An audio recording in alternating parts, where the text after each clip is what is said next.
Cricket বোর্ডের ইতিহাসে কোনোদিন এত নোংরামি আমরা কোনো সময় দেখিনি। যে আমার নামে কমপ্লেন করছে সেই বিভিন্ন জায়গায় বলে যাচ্ছে আমি করি নাই। কে প্রেসিডেন্ট হোক না হোক আমার কোনো কিচ্ছু যায় আসে না। কালকের বিষয় আমার বিষয়টা আপনারা জেনেছেন। যে আমার নামে কমপ্লেন করছে সেই বিভিন্ন জায়গায় বলে যাচ্ছে আমি করি নাই, আমি সাইন করি নাই। এটা অ্যাকচুয়ালি কে লিখেছে এটা আমিও জানি কে লিখেছে। আমাকে এসব বলার আগে কিন্তু বলে দেওয়া হচ্ছে যে এরকম করা হবে তোমার এগেনস্টে, ঠিক আছে? সো আমার কথা হলো যে জিনিসটা আমার বিপক্ষে ওনারা এলিগেশন আনার চেষ্টা করছেন, ওনারা একটা জিনিস ভুলে যাচ্ছেন। এখানে কিন্তু দুইটা কথা উল্লেখ করা আছে, অর্গানাইজার বা সাবেক ক্রিকেটার। আমি যে অর্গানাইজার না এটা কেউ প্রমাণ করতে পারবেন? 3টা টিম ওন করি, 2টা টিমের কমিটিতে আসি, গেল এক। সেকেন্ড কথা হলো সাবেক ক্রিকেটার। প্লিজ আপনারা গঠনতন্ত্রটা বের করে দেখেন, সাবেক ক্রিকেটার লেখা আছে, বাট সাবেক ক্রিকেটারের কি কোনো ব্যাখ্যা দেওয়া আছে কিনা যে আমার অফিসিয়ালি রিটায়ারমেন্ট ঘোষণা করতে হবে? যদি এই কেসই হয়, বিসিবি যে 15 জনের তালিকা দিয়েছেন, মোহাম্মদ আশরাফুল তো রিসেন্টলি ইংল্যান্ডে ক্রিকেট খেলে এসেছেন। আমিনুল ইসলাম বুলবুল ভাই আমাদের প্রেসিডেন্ট, উনিও অফিসিয়ালি কোনো জায়গায় রিটায়ারমেন্ট ঘোষণা করেন নাই। If you want to catch me in that way then they also get count, ঠিক আছে? সেকেন্ডলি যে বিষয়টা হলো, আমি ক্রিকেট রিসেন্ট টাইমে খেলেছি, অবশ্যই সত্যি কথাটা 5 মাস আগে। আমি যদি কালকেও ঘোষণা দিই, আজকেও ঘোষণা দিই, কালকে যদি আপনি আমাকে প্রশ্ন করেন, আমাকে প্রশ্ন করতে হবে সাবেক ক্রিকেটার হিসাবে। আমি যে লাস্ট 5 মাসে একটা ম্যাচও খেলি নাই, আমি যদি নিজের মনের মধ্যেই চিন্তা করে রাখি যে আমি আর ক্রিকেট খেলবো না, তা আমি তো সাবেক হয়েই গেলাম। গঠনতন্ত্রতে যদি এই কথাটা লেখা থাকে যে একদম স্পেসিফিকলি আপনাকে অমুক ডেতে ঘোষণা দিয়ে দিতে হবে যে আপনি সাবেক ক্রিকেটার, তাহলেই আপনার এই কাউন্সিলরশিপের বৈধ, তাহলে আমি মানতে পারি। এই জায়গায় তো কোনো কিছু লেখা নেই। ধরলাম সাবেক ক্রিকেটারকে বাদই দিলেন, অর্গানাইজার যে আমি না, এটা আপনি কেমনে করে প্রমাণ করবেন? আমি গুলশান ক্লাবে কমিটিতে আছি, ওল্ড ডিএচএস এর কমিটিতে আছি। ওই চিঠিতে উল্লেখ করা লেখা যে আমি ওল্ড ডিএচএস এর সাথে আমার কোনো সম্পর্ক নাই। প্লিজ উপরে যান, যে ওল্ড ডিএচএস এর কমিটিটা খুঁজে বের করে দেখেন ওল্ড ডিএচএস আমি আসি কি নাই। এই মুহূর্তে চিটাগাংয়ে একটা খেলা T20 ফ্র্যাঞ্চাইজ চলছে, যেখানে আমি টিম ওন করি। শতদল ক্লাবের সাথে আমি 4-5 বছর ধরে জড়িত। আমার এটা লজ্জা লাগতেছে যে আজকে আমার এই জায়গায় সেই জিনিসগুলো এক্সপ্লেন করতে হচ্ছে। আমরা এতটাই নিচে নেমে যাচ্ছি জাস্ট কিছু ইচ্ছা ফুলফিল করার জন্য, যে আপনারা এ পর্যায়ে নিয়ে আসতেছেন। আমি আবারও বলি, সঠিকভাবে ইলেকশন করি, হেরে যাই, কে প্রেসিডেন্ট হোক না হোক আমার কোনো কিচ্ছু যায় আসে না, বাট এই নোংরামি করেন না জাস্ট ইগো বা জিতার জন্য। এটা এখানে ক্রিকেটের বিষয়, এখানে ক্রিকেটের 18 কোটি মানুষের ইমোশন এটার সাথে জড়িত। সো এই নোংরামিগুলা করেন না। আমি আবারও বললাম, ভেরি হাম্বলি একটা রিকোয়েস্ট করছি যে নোংরামিগুলা করেন না। ক্রিকেটকে ক্রিকেটের মতো থাকতে দেন, ক্রিকেটের নির্বাচনকে ক্রিকেটের নির্বাচনের মতো থাকতে দেন। আপনারা জানেন যে 15টা ক্লাব নিয়ে একটা ইস্যু ছিল।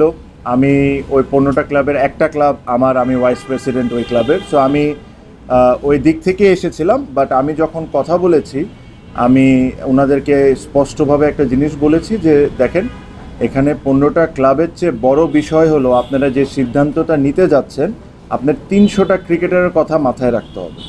কেন এই 15টা ক্লাব রেগুলারলি ক্রিকেট খেলে, বিভিন্ন ডিভিশনে ক্রিকেট খেলে, বিভিন্ন ডিভিশনকে প্রত্যেকটা প্লেয়ারদেরকে পেমেন্ট করে। ওই টাকা দিয়ে কিন্তু তাদের একটা বছরের 70 to 80% আয়।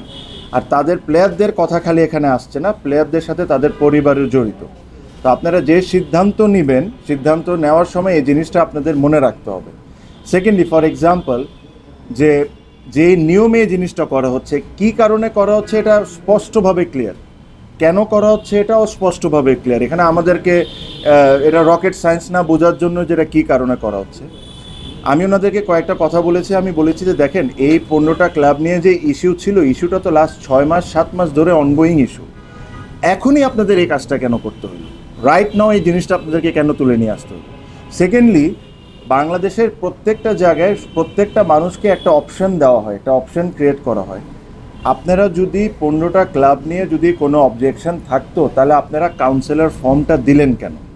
সেকেন্ড যে কথাটা হলো, এই কাউন্সিলরের যে 15টা কাউন্সিলরের মধ্যে আমি ধরে নিলাম 3-4 জন যোগ্য কাউন্সিলর হইতে পারে, যারা আসলে ক্রিকেটকে ডেফিনেটলি খুব ভালো একটা জায়গায় নিয়ে যেতে পারে, বা তাদের একটা স্বপ্ন থাকতে পারে।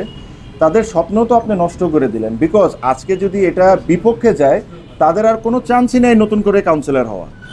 যদি আপনারা তাদেরকে কাউন্সিলরশিপটা না দিতেন, তাদেরকে বলতেন যে এই ক্লাব থেকে যদি কাউন্সিলর হন এরকম একটা ঘটনা ঘটতে পারে, তাহলে তো ওই 15টা কাউন্সিলরের একটা অপশান থাকতো যে ওরা অন্য কোনো একটা ভাবে এসে হলেও কাউন্সিলর হইতো। সো আমি ওনাদেরকে একটা জিনিস বলেছি, আমি বলছি যে দেখেন, যেহেতু এটা ক্রিকেট বোর্ডের কথা, ক্রিকেটের কথা, অনেক সময় লয়ের উপরে যেও অনেক কিছু সিদ্ধান্ত নিতে হয় ক্রিকেটের ক্ষেত্রে। আর যেহেতু এখানে 300টা ক্রিকেটারের পরিবার জড়িত, আপনারা জিনিসটা খুব বুঝে শুনে যেটা রাইট ওইভাবে করেই কথাটা বলবেন। কোন ক্রিকেট ক্লাবের অ্যাড্রেস কোন জায়গায়, এটার চেয়ে ইম্পর্টেন্ট হওয়া যে এই ক্রিকেট ক্লাব কি কালকে জন্ম নিছে, কালকে জন্ম নিয়ে কাউন্সিলর হয়ে কি আমরা এই কাজটা করতে আসছি না। এই ক্রিকেট ক্লাবের প্রত্যেকটা ক্রিকেট ক্লাবের একটা হিস্ট্রি আছে, পেমেন্ট রেকর্ড আছে যে প্রত্যেকটা ক্লাব পেমেন্ট করেছে ক্রিকেটারদেরকে। সো এইসব জিনিস আপনারা করবেন। দেখেন, একটা স্পষ্ট কথা যে এই জিনিসগুলো কেন করা হচ্ছে এটা আপনাদেরকে কাউকে আমার বলার দরকার নেই। সিম্পল একটা কথা, এই জিনিসটাকে ইলেকশনকে একটা সাইডকে উইক করার জন্য করা হচ্ছে, এটা সবাই জানে।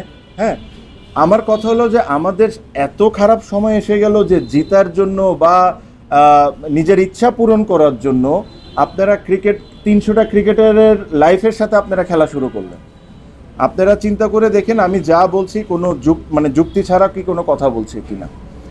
ইলেকশন করবেন, ইলেকশনে জিতবেন, ফেয়ার ইলেকশন হবে, যে আসবে যার কাছে ভোট বেশি পড়বে সে জিতে নিয়ে চলে যাবে। বাট এটার জন্য আমি তো, আমার বয়স তো খুব বেশি না, বাট শুনি আর এই প্রসেসের সাথে যখন আসি, ওনাদের বয়স 60-65 হইতে পারে, ওনারা যে জিনিসটা আমাকে বলেন যে ক্রিকেট বোর্ডের ইতিহাসে কোনো দিন এত নোংরামি আমরা কোনো সময় দেখিনি। একটা জিনিস আবারও বলে দিই, যে জিনিসটা আপনারা করে যাচ্ছেন, করতেছেন, এটা কিন্তু একটা হিস্ট্রি হয়ে যাবে, এই জিনিসটা কিন্তু একটা রেকর্ডেড রয়ে যাবে, পরবর্তীতেও কিন্তু এই জিনিসগুলোই ফলো করা হবে। সো আমার হাম্বল রিকোয়েস্ট যে এই জিনিসগুলো আপনারা করেন না, অনেস্ট ওয়েতে ইলেকশনটা করেন, ফেয়ার ওয়েতে ইলেকশন করেন, ইলেকশন করে আগে যান।